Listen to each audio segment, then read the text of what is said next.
সরকারি চাকরির পরীক্ষায় জিকেতে ভালো স্কোর করতে চাও? তো আজকের ভিডিওটি তোমার জন্য। আজকের ভিডিওটিতে থাকছে অত্যন্ত গুরুত্বপূর্ণ 25টি মিক্সড জিকে পিওয়াইকিউজ, যা এসএসসি, রেলওয়ে, ডাব্লিউপি, কেপি সহ বিভিন্ন কম্পিটিটিভ এক্সামে বারবার উঠে এসেছে এবং পরবর্তী পরীক্ষাগুলির জন্য অত্যন্ত গুরুত্বপূর্ণ। দেখা যাক এই 25টি প্রশ্নের মধ্যে তুমি কতগুলো সঠিক উত্তর দিতে পারো। চলো বেশি দেরি না করে ভিডিওটি শুরু করা যাক। আজকের প্রথম প্রশ্ন, সার্ভেন্ট অফ ইন্ডিয়া সোসাইটি প্রতিষ্ঠাতা কে? Option A Bal Gangadhar Tilak, option B Gopal Krishna Gokhale, option C Bipin Chandra Pal, option D MG Ranade. ভিডিওটি পজ করে উত্তর কমেন্টে লেখো। তো এই প্রশ্নের সঠিক উত্তর কি হবে? বি গোপাল কৃষ্ণ গোখলে। তিনি সার্ভেন্ট অফ ইন্ডিয়া সোসাইটি কত সালে প্রতিষ্ঠা করেছিলেন? 1905 সালে। এর থেকে একটি খুব গুরুত্বপূর্ণ প্রশ্ন আসে যে গোপাল কৃষ্ণ গোখলেকে মহাত্মা গান্ধীর রাজনৈতিক গুরু হিসাবে ধরা হয়। প্রশ্নটা আসে যে মহাত্মা গান্ধীর রাজনৈতিক গুরু কাকে বলা হয়? উত্তর হবে গোপাল কৃষ্ণ গোখলে। পরবর্তী প্রশ্ন, সাইমন কমিশন বয়কট করা হয়েছিল কেন? এটি দেশভাগকে সমর্থন করেছিল, এতে কোনো ভারতীয় সদস্য ছিল না, এটি কংগ্রেসের বিরোধিতা করেছিল, এটি ব্রিটিশ শাসনকে সমর্থন করেছিল। সাইমন কমিশনকে বয়কট করা হয়েছিল কেন? কারণ এতে কোনো ভারতীয় সদস্য ছিল না। আচ্ছা, সাইমন কমিশন ভারতে কবে আসে? 1928 সালে। এবং সাইমন কমিশন গঠন হয়েছিল কবে? ঠিক তার 1 বছর আগে, 1927 সালে। তো সাইমন কমিশনের গঠন আর ভারতে আসা কিন্তু দুটো আলাদা আলাদা সাল। এটাতে যেন কোনো কনফিউশন না থাকে। অনেকেরই কনফিউশন থাকে যে সাইমন কমিশন ভারতে আসে আর সাইমন কমিশন গঠন হয় 1928 সালে, অনেকেই জিনিসটা মনে করে, কিন্তু না। সাইমন কমিশন গঠিত হয়েছিল 1927-এ এবং সাইমন কমিশন ভারতে এসেছিল 1928 সালে। এর মোট সদস্য সংখ্যা ছিল 7 জন। পরবর্তী প্রশ্ন, ভারতীয় সংবিধানের কোন অনুচ্ছেদে শিক্ষার অধিকার, রাইট টু এডুকেশনকে অন্তর্ভুক্ত করা হয়েছে? A article 19, article 21A, article 25, article 32। তো এই প্রশ্নের সঠিক উত্তর কি হয়ে যাবে? Right to education. আচ্ছা, রাইট টু এডুকেশন কোন অ্যামেন্ডমেন্টের মাধ্যমে মৌলিক অধিকারে যুক্ত করা হয়? কে বলতে পারবে? উত্তর কি হবে? 86তম সংবিধান সংশোধনীর মাধ্যমে। 86তম সংবিধান সংশোধনীর মাধ্যমে রাইট টু এডুকেশনকে আর্টিকেল 21A তে অন্তর্ভুক্ত করা হয়েছে।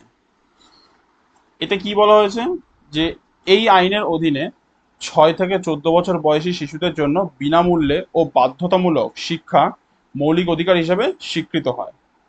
এটি 86তম অ্যামেন্ডমেন্টে যুক্ত করা হয়েছে বলাই হলো। এটি কত সালে হয়েছিল?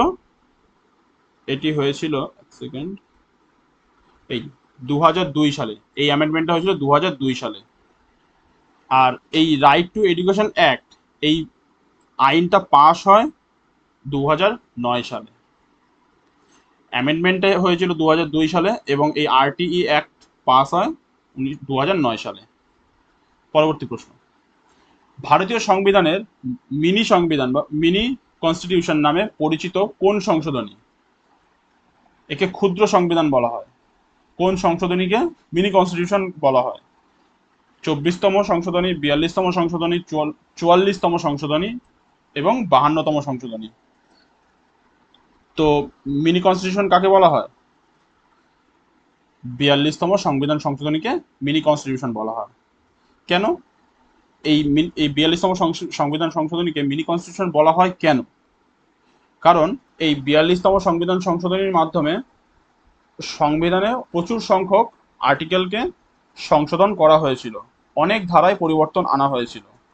এই সংশোধনীর মাধ্যমে প্রস্তাবনাকে সংশোধন করা হয়েছিল। প্রস্তাবনায় এই সোশ্যালিস্ট, সেকুলার, ইন্টিগ্রিটি শব্দগুলি যুক্ত করা হয়েছিল। এই 42তম সংবিধান সংশোধনীর মাধ্যমে সংবিধানে ফান্ডামেন্টাল ডিউটিস বা মৌলিক কর্তব্য যুক্ত করা হয়েছিল।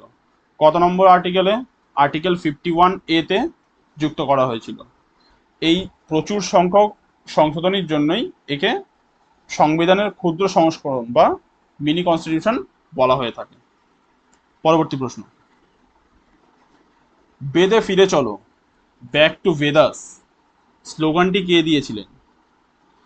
এ স্বামী বিবেকানন্দ, বি রাজা Rammohan Roy, C Swami Dayananda Saraswati, D Annie Besant. তো বেদে ফিরে চলো, ব্যাক টু বেদাস স্লোগানটি কার? স্লোগানটি কে দিয়েছিলেন? স্বামী দয়ানন্দ সরস্বতী। তিনি আর্য সমাজের প্রতিষ্ঠাতা। স্বামী দয়ানন্দ সরস্বতী আর্য সমাজ প্রতিষ্ঠা করেছিলেন কত সালে? 1875 খ্রিস্টাব্দে স্বামী দয়ানন্দ সরস্বতী আর্য সমাজ প্রতিষ্ঠা করেন। তার লেখা গ্রন্থ কি? সত্যার্থ প্রকাশ হচ্ছে তার লেখা গ্রন্থ। অনেক সময় পরীক্ষায় প্রশ্ন দিয়ে দেয় যে সত্যার্থ প্রকাশ গ্রন্থটি কার লেখা? উত্তর হয়ে যাবে স্বামী দয়ানন্দ সরস্বতী।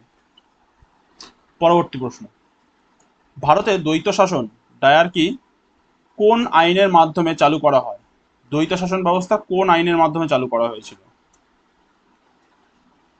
ভারতের দ্বৈত শাসন ব্যবস্থা কোন আইনের মাধ্যমে চালু করা হয়েছিল? অপশন কি কি আছে? এ 1909 সালের আইন, বি 1919 সালের আইন, সি 1935 সালের আইন, ডি 1892 সালের আইন। তো এই প্রশ্নের সঠিক উত্তর কি হয়ে যাবে?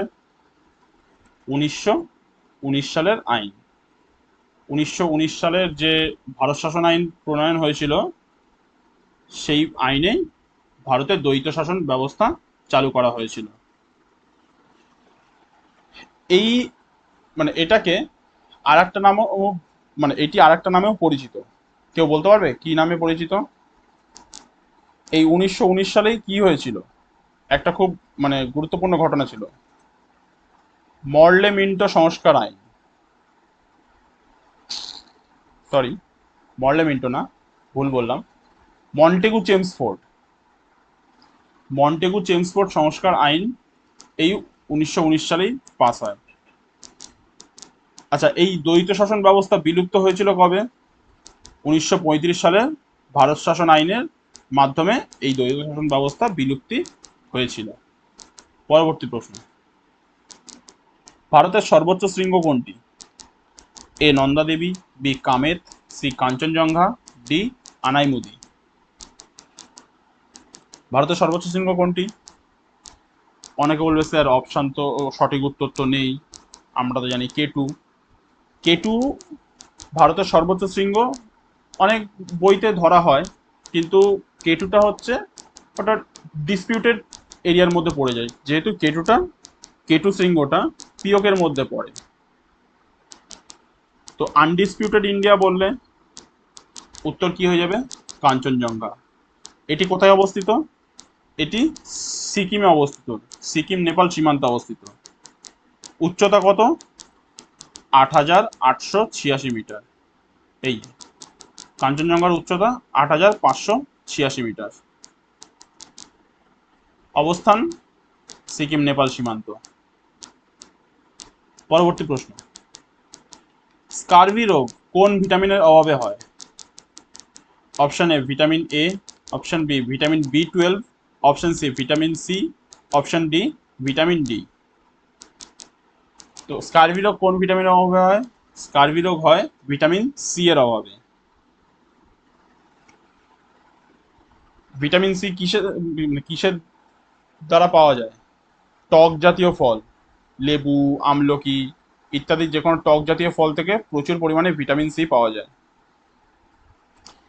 ভিটামিন এর অভাবে কি রোগ হয়? এই যে ভিটামিন এ অভাবে কি রোগ হয়? ভিটামিন এর অভাবে হয় রাতকানা, নাইট ব্লাইন্ডনেস। ভিটামিন ডি এর অভাবে কি রোগ হয়? ভিটামিন ডি এর অভাবে হয় কি রোগ হয়? ভিটামিন ডি এর অভাবে, ভিটামিন ডি এর অভাবে হয় রিকেট। পরবর্তী প্রশ্ন, এই বলতে বলতে চলে আসলো, রিকেটস রোগ কোন ভিটামিনের অভাবে হয়? এখনই বলে দেওয়া হলো, ভিটামিন ডি। আচ্ছা, রিকেট রোগটা কাদের হয়, শিশুদের না প্রাপ্তবয়স্কদের? রিকেট রোগটা হয় শিশুদের। আর এই ভিটামিন ডি এর অভাবে প্রাপ্তবয়স্কদের মধ্যে যে রোগটি হয় তার নাম কি? তার নাম হচ্ছে অস্টিওম্যালেসিয়া। রিকেট হয় শিশুদের আর অস্টিওম্যালেসিয়া হয় প্রাপ্তবয়স্কদের। পরবর্তী প্রশ্ন, মানবদেহের বৃহত্তম গ্রন্থি কোনটি? অগ্নাশয়, যকৃৎ, থাইরয়েড না পিটুইটারি?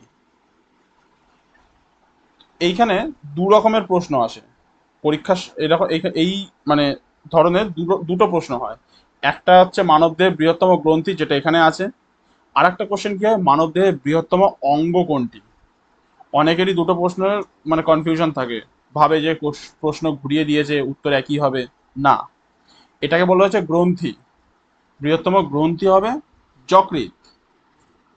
কিন্তু যদি বলে বৃহত্তম অঙ্গ কোনটি, তখন হয়ে যাবে ত্বক, আমাদের স্কিন, চামড়া।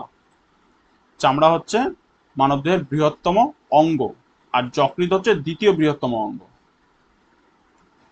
এই যকৃৎ মানবদেহের বৃহত্তম গ্রন্থি এবং দ্বিতীয় বৃহত্তম অঙ্গ। লার্জেস্ট অর্গান কোনটি? স্কিন। নেক্সট, ভারতের জাতীয় সঙ্গীত জনগণমন কে রচনা করেন?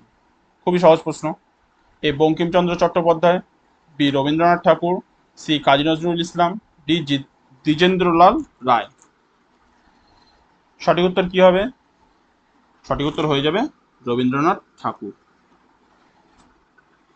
আচ্ছা, এই যে ভারতের জাতীয় সঙ্গীত জনগণমন, এটি গৃহীত হয় কবে? 24 জানুয়ারি 1950 সালে এটি ভারতের জাতীয় সঙ্গীত হিসেবে গৃহীত হয়। আর এই জনগণমন প্রথম গাওয়া হয় কোথায়? 1911 সালের কলকাতা কংগ্রেস অধিবেশনে প্রথম এই জনগণমন গানটি গাওয়া হয়। পরের প্রশ্ন, গৌতম বুদ্ধ কোথায় জ্ঞান লাভ করেছিলেন? আগের দিনই বলেছিলাম, গৌতম বুদ্ধের জীবনের 4টি গুরুত্বপূর্ণ স্থান: লুম্বিনী, বোধগয়া, সারনাথ এবং কুশীনগর। লুম্বিনীতে তিনি জন্মগ্রহণ করেছিলেন। বোধগয়াতে তিনি জ্ঞান লাভ করেছিলেন, যেটা এখানে প্রশ্ন আছে যে তিনি জ্ঞান লাভ করেছিলেন কোথায়? বোধগয়াতে। সারনাথে তার প্রথম ধর্মপ্রচার এবং কুশীনগরে তার দেহত্যাগ। পরের প্রশ্ন, ডক্ট্রিন অফ ল্যাপস নীতির প্রবর্তক কে? Doctrine of lapse, A Lord Ripon, B Lord Dalhousie, C Lord Curzon, D Lord Canning. তো বলো, ডক্ট্রিন অফ ল্যাপস নীতিটি কে প্রবর্তন করেছিলেন? প্রশ্ন কঠিন মনে হচ্ছে? এই প্রশ্নটা অতটাও কঠিন নয়। এটা এই ডক্ট্রিন অফ ল্যাপস, এটা ইংলিশ টার্মটা আছে, বাংলা টার্মটা বললেই এক্ষুনি সবাই বুঝে যাবে। এটাই কি বলা হয়? ডক্ট্রিন অফ ল্যাপস মানে হচ্ছে সত্যবিলোপ নীতি। সত্যবিলোপ নীতি কে প্রবর্তন করেছিলেন? লর্ড ডালহৌসি। পরবর্তী প্রশ্ন, নাথুলা গিরিপথ কোন রাজ্যে অবস্থিত? এ Arunachal Pradesh, B Sikkim, C Himachal Pradesh, D Uttarakhand. তো নাথুলা গিরিপথ কোথায় আছে? নাথুলা গিরিপথ রয়েছে সিকিমে। এটি মানে ভারত চীনের মধ্যে যোগাযোগ স্থাপন করে এই গিরিপথটি। পরবর্তী প্রশ্ন, ব্লু মাউন্টেন নামে কোন পর্বতমালা পরিচিত? বলো, ব্লু মাউন্টেন নামে পরিচিত কে? আরাবল্লী, নীলগিরি, সাতপুরা না বিন্ধ্য পর্বত? নাম শুনেই বোঝা যাচ্ছে, ব্লু মাউন্টেন, নীলগিরি। নীলগিরিকে ব্লু মাউন্টেন বলে কেন? এখানে নীল কুরিঞ্চি ফুলের প্রচুর আধিক্য দেখা যায়, এই কারণে পাহাড়গুলো নীলাভ দেখায়। নীলগিরি পর্বতমালা এই নীল কুরিঞ্চি ফুলের কারণে নীলাভ দেখায় বলেই একে ব্লু মাউন্টেন বলা হয়। নীলগিরি পর্বতমালা হচ্ছে পশ্চিমঘাট এবং পূর্বঘাট পর্বতমালার মিলনস্থল। এই নীলগিরি পর্বতমালাকে বলা হয় পশ্চিমঘাট এবং পূর্বঘাট পর্বতমালার মিলনস্থল। পরবর্তী প্রশ্ন, সম্রাট অশোককে বৌদ্ধ ধর্ম গ্রহণে কে প্রভাবিত করেছিলেন? বা প্রশ্নটা আর একবার ঘুরেও আসতে পারে যে সম্রাট অশোককে বৌদ্ধ ধর্মের দীক্ষা দিয়েছিলেন কে? অপশন কি কি আছে? A Upagupta, B Chanakya, C Vishnugupta, D Patanjali. তো সঠিক উত্তর কি হয়ে যাবে? সঠিক উত্তর হবে এ উপগুপ্ত। সম্রাট অশোককে এই উপগুপ্ত তিনি দীক্ষা দিয়েছিলেন। কলিঙ্গ যুদ্ধের পর এই মানে উপগুপ্ত তাকে দীক্ষা দেন। কলিঙ্গ যুদ্ধের পর যে ব্যাপক প্রাণহানিতে তিনি মর্মাহত হয়েছিলেন। তারপরে অশোক বৌদ্ধ ধর্ম গ্রহণ করেন। পরবর্তী প্রশ্ন, রাজ্যের অ্যাডভোকেট জেনারেলকে কে নিযুক্ত করেন? এ রাষ্ট্রপতি, বি রাজ্যপাল, সি মুখ্যমন্ত্রী, ডি রাজ্যের আইনমন্ত্রী। তো বলো, রাজ্যের অ্যাডভোকেট জেনারেলকে কে নিযুক্ত করেন? অ্যাডভোকেট জেনারেলকে নিযুক্ত করেন রাজ্যপাল। যদি প্রশ্নটা একটু অন্যরকম আসতো যে অ্যাটর্নি জেনারেলকে কে নিযুক্ত করেন, তখন উত্তর হয়ে যেত রাষ্ট্রপতি। রাজ্যের অ্যাডভোকেট জেনারেলকে রাজ্যপাল এবং ভারতের অ্যাটর্নি জেনারেলকে বলা হয় মানে সরি নিয়োগ করেন রাষ্ট্রপতি। এখান থেকে আরো মানে প্রশ্ন কি আসে, বলে যে ভারতের সর্বোচ্চ আইন বিষয়ক কর্মকর্তা কি? Attorney general. এবং একই প্রশ্ন যদি রাজ্যের ক্ষেত্রে হয়, রাজ্যের সর্বোচ্চ আইন বিষয়ক কর্মকর্তাকে, তিনি হবেন অ্যাডভোকেট জেনারেল। নেক্সট, ইউএন এর নিরাপত্তা পরিষদের স্থায়ী সদস্য সংখ্যা কত? 3, 5, 6, 4। ইউএন মানে কি? ইউনাইটেড নেশন, জাতিসংঘ। জাতিসংঘের নিরাপত্তা পরিষদের মানে স্থায়ী সদস্য সংখ্যা হলো 5 জন। এই স্থায়ী সদস্য সংখ্যা মানে 5 জন স্থায়ী সদস্য কে কে? USA, UK, Russia, China, France. পরবর্তী প্রশ্ন, গণপরিষদের প্রথম বৈঠক অনুষ্ঠিত হয় কবে? 15ই আগস্ট 1947, 26শে জানুয়ারি 1950, 9ই ডিসেম্বর 1946, 11ই ডিসেম্বর 1946। গণপরিষদের প্রথম বৈঠক কবে অনুষ্ঠিত হয়েছিল? 9ই ডিসেম্বর 1946। কোথায় হয়েছিল? দিল্লির কনস্টিটিউশন হলে। এই বৈঠকে সভাপতিত্ব কে করেছিলেন? সচ্চিদানন্দ সিনহা। তিনি ছিলেন অস্থায়ী সভাপতি। তাহলে প্রথম অস্থায়ী সভাপতির নাম সচ্চিদানন্দ সিনহা। আর ঠিক তার মানে পরবর্তী বৈঠক 11ই ডিসেম্বর হয়েছিল এবং সেখানে সভাপতিত্ব কে করেছিলেন? ডক্টর রাজেন্দ্র প্রসাদ। তিনি হচ্ছেন গণপরিষদের প্রথম স্থায়ী সভাপতি। পরবর্তী প্রশ্ন, জাতীয় ভোটার দিবস কবে পালিত হয়? এ 26শে জানুয়ারি, বি 25শে জানুয়ারি, সি 24শে জানুয়ারি, ডি 27শে জানুয়ারি। তো জাতীয় ভোটার দিবস কবে পালন করা হয়? 25শে জানুয়ারি। পরবর্তী প্রশ্ন, খেলাধুলায় অসামান্য অবদানের জন্য কোন পুরস্কার দেওয়া হয়? এ দ্রোণাচার্য পুরস্কার, বি অর্জুন পুরস্কার, সি ভারতরত্ন পুরস্কার, ডি পদ্মভূষণ পুরস্কার। তো খেলাধুলায় অবদানের জন্য কোন অ্যাওয়ার্ড দেওয়া হয়? অর্জুন পুরস্কার দেওয়া হয়। আর যদি প্রশ্ন আসে যে ক্রীড়া প্রশিক্ষকদের জন্য কোন অ্যাওয়ার্ড দেওয়া হয়, যারা আর কি মানে প্লেয়ারদের কোচিং করে দেওয়া হয়, কোচদের জন্য কোন অ্যাওয়ার্ড দেওয়া হয়, সেটা হয়ে যাবে দ্রোণাচার্য পুরস্কার। তাহলে দ্রোণাচার্য পুরস্কার হচ্ছে ক্রীড়া প্রশিক্ষকদের সাথে যুক্ত। আর ভারতরত্ন নিয়ে একটা প্রশ্ন আসে যে ভারতরত্ন হচ্ছে সর্বোচ্চ অসামরিক পুরস্কার। ভারতের সর্বোচ্চ অসামরিক পুরস্কার কোনটি? সেটি হচ্ছে ভারতরত্ন। আর যদি বলে যে সর্বোচ্চ সামরিক পুরস্কার কোনটি, তো সেটি হবে পরমবীর চক্র। সর্বোচ্চ সামরিক পুরস্কার হচ্ছে পরমবীর চক্র আর সর্বোচ্চ অসামরিক পুরস্কার হচ্ছে ভারতরত্ন। নেক্সট কোশ্চেন, লিফটের আবিষ্কর্তা কে? লিফট কে আবিষ্কার করেন? Michael Faraday, Thomas Alva Edison, John Logie Baird, না ইজি ওটিস? তো লিফট কে আবিষ্কার করেন? লিফট আবিষ্কার করেছিলেন ইজি ওটিস। মাইকেল ফ্যারাডে কি আবিষ্কার করেন? মাইকেল ফ্যারাডে আবিষ্কার করেন ডায়নামো। থমাস আলভা এডিসন কি আবিষ্কার করেন? বৈদ্যুতিক বাল্ব। আর জেল বেয়ার্ড কি আবিষ্কার করেছিলেন? টেলিভিশন। পরবর্তী প্রশ্ন কি আছে, প্রচন্ড ঝড়ের পূর্বে কেন ব্যারোমিটারের পারদস্তম্ভ দ্রুত নেমে যায়? বাতাসে আর্দ্রতা বৃদ্ধির জন্য, বায়ুমণ্ডলীয় চাপ হ্রাসের জন্য, সূর্যের প্রখর তাপশক্তির জন্য, বায়ুমণ্ডলীয় চাপ বৃদ্ধির জন্য। তো ব্যারোমিটারের মানে পারস্তম্ভ হঠাৎ করে নেমে গেলে কি হয়? প্রচন্ড ঝড় আসে। এবার কেন নেমে যায়? কারণ বায়ুমণ্ডলীয় চাপের হ্রাস হয়, তাই জন্যই ব্যারোমিটার কি হয়, বায়ুমণ্ডলের চাপ মাপা হয়। পারস্তম্ভ যত উপরে যাবে চাপ তত বাড়বে, পারস্তম্ভ নিচে আসলে চাপ কমবে। তাহলে বায়ুমণ্ডলীয় চাপ হ্রাসের জন্য ব্যারোমিটারের পারস্তম্ভ দ্রুত নেমে যায়। তার ফলে কি হয়? প্রচন্ড ঝড় আসে। পরবর্তী প্রশ্ন, গোল্ডেন রেভলিউশন কিসের সঙ্গে সম্পর্কিত? সোনালী বিপ্লব, দুগ্ধ উৎপাদন, মাছ উৎপাদন, উদ্যান পালন, না গম উৎপাদন? তো সোনালী বিপ্লব কিসের সাথে যুক্ত? সোনালী বিপ্লব যুক্ত উদ্যান পালনের সাথে।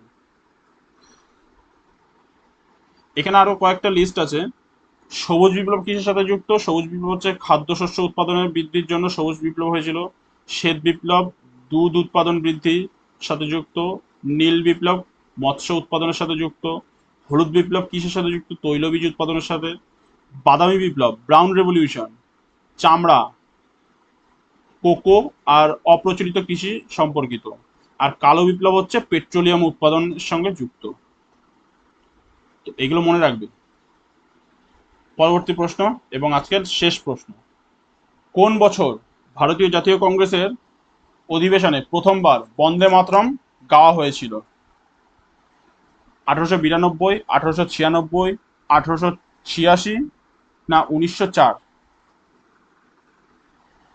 তো বন্দে মাতরম গানটি প্রথম গাওয়া হয়েছিল কোন অধিবেশনে? 1896। আর জনগণ মন গাওয়া হয়েছিল তো 1911 কলকাতা অধিবেশনে। আচ্ছা, কেউ বলতে পারবে যে এই মানে 1896 সালের অধিবেশনটা কোথায় হয়েছিল? 1896 সালের অধিবেশনটা কোথায় হয়েছিল? এটিও হয়েছিল কলকাতায়।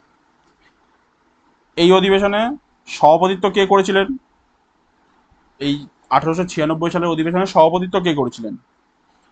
রহিমতুল্লাহ এম সায়ানি। আর যদি বলে যে 1911 যেখানে জনগণমন গাওয়া হয়েছিল কলকাতা অধিবেশনে, সেই অধিবেশনে সভাপতিত্ব কে করেছিলেন? তো সেটা হবে বিষণ নারায়ণ ধর। Thank you. আজকের ভিডিওটা এই পর্যন্তই। তোমার স্কোর কত হলো সেটা তুমি কমেন্টে জানাবে।